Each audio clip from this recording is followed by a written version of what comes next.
Well, joining me now to have a further look at today's papers is the barrister, broadcaster and futurist, Andrew Eborn. Good morning, Andrew. Good morning, James. It's always a pleasure to join you. Oh, well, thank you so much for coming on the programme. Let's begin with a story on the front page of the Times. Widow says Putin used novichok to kill Navalny. Obviously, we have the continuing fallout from the death of the Russian opposition leader, Alexei Navalny, last week. And now there's this accusation that novichok was used, which, as I mentioned, we all remember from the Salisbury poisonings. I mean, it's ironic that today is the 10th anniversary of Russia's invasion of Crimea. So I suppose the issue of how the West deals with Vladimir Putin and whether we should do more is very, very relevant again. What more do you think the West can or should do? Well, it's extraordinary, isn't it? It's a very powerful video that Yulia, the widow of Russian opposition leader Alexei Navalny, released yesterday. She accused President Putin of trying to destroy our hopes, our freedom, and urged her husband's supporters to continue his campaign. She basically used his words, saying it's not shameful to do little, it is shameful to do nothing. And a lot of people around the world are saying, well, OK, what more can be done? Are there going to be extra sanctions and so on and so forth? Joe Biden was very quick to come out and point the finger directly at Putin and the regime. And it's appalling what's been happening. They're sort of turning around. The story changes as to what may or may not have happened regarding his death. A lot of people are saying, Navalny's team is saying that basically they're covering up his murder, and the suggestion that he was going to be withheld the body, it was taken somewhere else, withheld the body for chemical analysis. They say it could take up to 14 days. Well, they're saying the reason they're keeping the body is because by that time, they're hoping that the Russian nerve agent, novichok, would be out of his system. So all sorts of things need to be unpacked on that sort of basis. For the sake of balance, the Russian leader, basically the Putin spokespeople over here, are saying that it's frankly obnoxious and, of course, cannot cause any damage to our head of state. That's what they're saying on that sort of basis. But you're right. We need to work out what are they going to do and what difference would it actually make? Because Putin is deaf to any of these at the moment, and I think it's work on that sort of basis. And you talk about the anniversary of obviously Crimea and the whole situation there. I think it's important to put that into perspective. I mean, geographically, the Crimean Peninsula and the Black Sea holds a location of great strategic importance to Russia. And it's also home to the key energy supplies, including huge amounts of offshore oil and gas resources in the Black Sea. So it's looking at this whole sort of thing, putting it into history and understanding why it's important. But certainly the narrative today, and all the papers have picked it up, about Julia and her campaign, talking about it being a cowardly regime and hiding the critics' body. It is an extraordinary story, which the truth will out eventually, we hope. It's interesting because William Hague has a fascinating comment piece in the Times today saying the West must start spending frozen Russian funds, saying we have passed the point where the money will ever be returned. Obviously, when the full-scale invasion of 2022 took place, UK governments, along with many other governments around the world, froze a lot of Russian assets.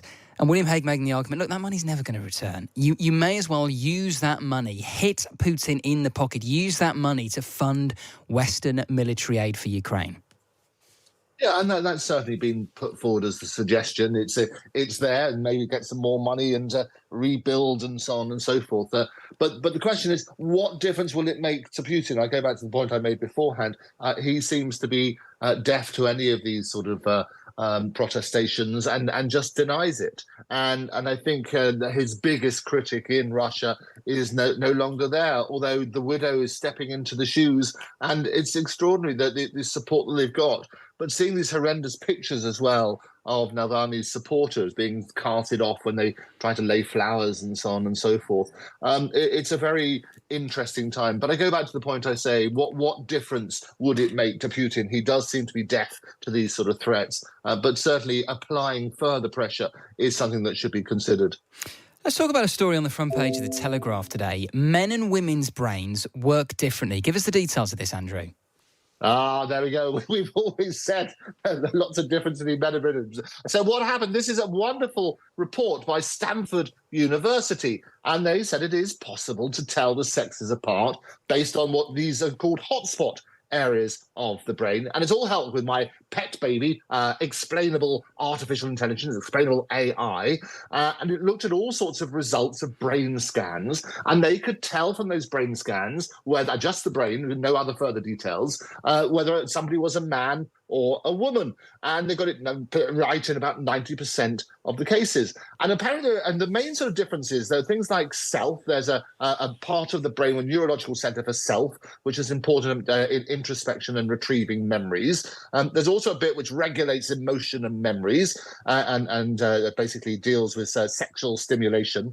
And also something which is important for habit forming and rewards. And apparently, women are twice as likely as men to experience clinical depression, while men are more at risk of drug and alcohol dependence and dyslexia. So it's a very interesting finding, and I think it's the first time sort of people have really got a massive university, Stafford University, behind it, together with the power of AI to say there is something in it. Now, the eye splashes this morning on Labour committing to the triple lock pensions guarantee. This is obviously the pledge that the state pension will rise in line with inflation. What is it? It's inflation. Is it 2.5% or what's the other one? Earnings. Earnings. Yes, exactly. So a triple lock, it was introduced. I'll tell you what it is. It introduced the UK state pension in 2010. It was a guarantee that it would not lose value in real terms. And they've got three measures. One is average earnings. Inflation is measured by the Consumer Price Index, CPI, and 2.5%. In other words, if average earnings were increased by 3%, the state pension would also rise by 3%. But if neither average earnings or inflation rise by over 2.5%, the state pension will still grow by that amount. So in other words, it's protection, really. That was the whole idea of it. And it has been a political hot potato. As you say, nobody wants to drop it because it's not a vote winner if people take it away. And the problem is people are going to be living longer, and you need to measure all these things up and turn around and say, well, where's all the money coming from? There is no magic money tree. You need on a piece of paper to say, well, okay, if we get this protection in place, where's the money coming from? Because people have got to pay it somewhere. And it's not just the older people who are affected. Obviously, it's the youngsters as well, and those continuing to work because they have to continue to help finance it. You do wonder. I remember having a conversation with Sir Steve Webb, who was the pensions minister during the coalition who introduced the policy. And he was saying, look, he still supports the triple lock for now, but he does think in the years to come, it is likely there will need to be changes to it. Maybe you make it a double lock. Maybe you get rid of one of those three guarantees. Because, you know, if you look at the overall pensions bill that we will be facing, I think within a couple of years, this country will be spending more on state pensions than on schools and defence and police combined, which is a huge amount of money. Absolutely. And I always say you need to put everything in perspective. So shine more light and less heat on these situations. You need to say, well, the money's got to come from somewhere. So what if we only have a finite pot? Where is it? What is going to lose out as a result of it? And the other thing is, I mean, the state pension is far from generous in any case. And the age you can receive it continues to rise. It's sensible not to rely on it too much. So if people can save and look at other ways of making sure they are supported when they're older, they should look at their own sort of personal pensions and other sort of investments just to make sure they've got that protection if they can afford to do so. But you're right, other things suffer. There is not a finite, an infinite pot from which we can take. And I think we need to always look at these things in perspective.